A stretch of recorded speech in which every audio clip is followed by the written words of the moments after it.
অন্য কিছু নয়, আপনাদের চালতাবানি গ্রামেরও তো একটা মান সম্মান ইজ্জত বলে ব্যাপার আছে। কি বলেন, জালসা দিয়েছেন অথচ মজলিসে লোক থাকবেন না, আপনাদেরও তো একটা, আমি বিদেশি লোক, কোথায় মুর্শিদাবাদ 250-300 কিলোমিটার দূর থেকে এসেছি। তাহলে বলুন, এবার আমি ইতিপূর্বে যা দেখে গেছি সেই বলে তো মনের আনন্দ এসেছে। এবার আজকে এসে দেখে বলুন, সেই মুর্শিদাবাদ জুড়ে আপনাদের বদনাম হবে না সুনাম হবে?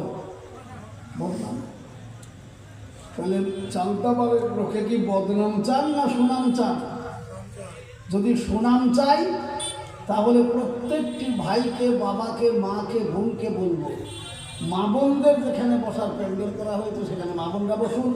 ভাই এবং বাবাদেরকে বলছি আপনাদের প্যান্ডেলে আপনারা চলে আসুন, এটা আমার অনুরোধ। কেন এই মজলিসে না বসে বাইরে ঘুরে বেড়ানো মানেই দ্বীনি মজলিসকে ঘৃণা করা, অস্বীকার করা, এটা দাঁড়ায়। সেই জন্য আমি বলবো আসুন। এই তো গত কয়েকদিন আগেই ওই ভগবানপুর এলাকা, পূর্ব মেদিনীপুর, জগমোহনপুর বলে মাদ্রাসা, আজকে জানতে পারলাম আপনাদের গ্রামেরই ছেলেকে আমি নিজে হাতে মাথাতে পাগড়ি বেঁধে গেলাম হাফেজ। ওই দেখেন ওনার ছেলে, ওই দেখেন ওনার ছেলে এসে উনিও বললেন, মোলাকাত করলেন আমার সঙ্গে। আবার দ্বিতীয়বার ছেলে যে বলছে পারছেন কি আপনি আমার মাথায় পাগড়ি দিলেন জগমোহন করে, তাই নাকি? বলে হ্যাঁ, বাহ মাশাআল্লাহ। বলুন, যে গ্রামে হাফেজের জন্ম হচ্ছে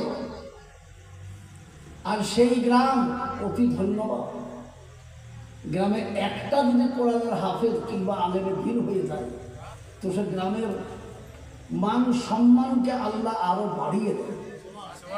সেই জন্য আমি অনুরোধ করব, এই গ্রামে যারা আছেন ভাই এবং বাবারা অতি তাড়াতাড়ি মজলিসে চলে আসুন। নাই নাই করতে করতে 1:30 পার হয়ে যাচ্ছে, প্রায় বলে 1:30 পেরিয়ে গেছে। তাহলে এবার বলুন, এখনো যদি আপনারা বাইরে ঘোরাফেরা করেন তাহলে জালসাটা হবে কি? সেই জন্য আমি অনুরোধ করছি, আর লম্বা চওড়া নয়, অনুরোধ রাখলাম। আমি মেহমানের অনুরোধটাকে রক্ষা করাও নবীজির একটি সুন্নতকে জিন্দা করা। সেই জন্য একটা সুন্নত জিন্দা করলে 100 শহীদের স্বভাব আল্লাহ দেবেন। সেই স্বভাবটা কামাবার জন্য অন্ততপক্ষে প্রত্যেকটা মানুষ আমার মজলিসে এসে বসে যায়। আর যাদেরকে যারা বসেছেন যারা, তাদেরকে বলবো, বাবা নিজের সামনেকার জায়গা ফাঁকা রেখে বসবেন না।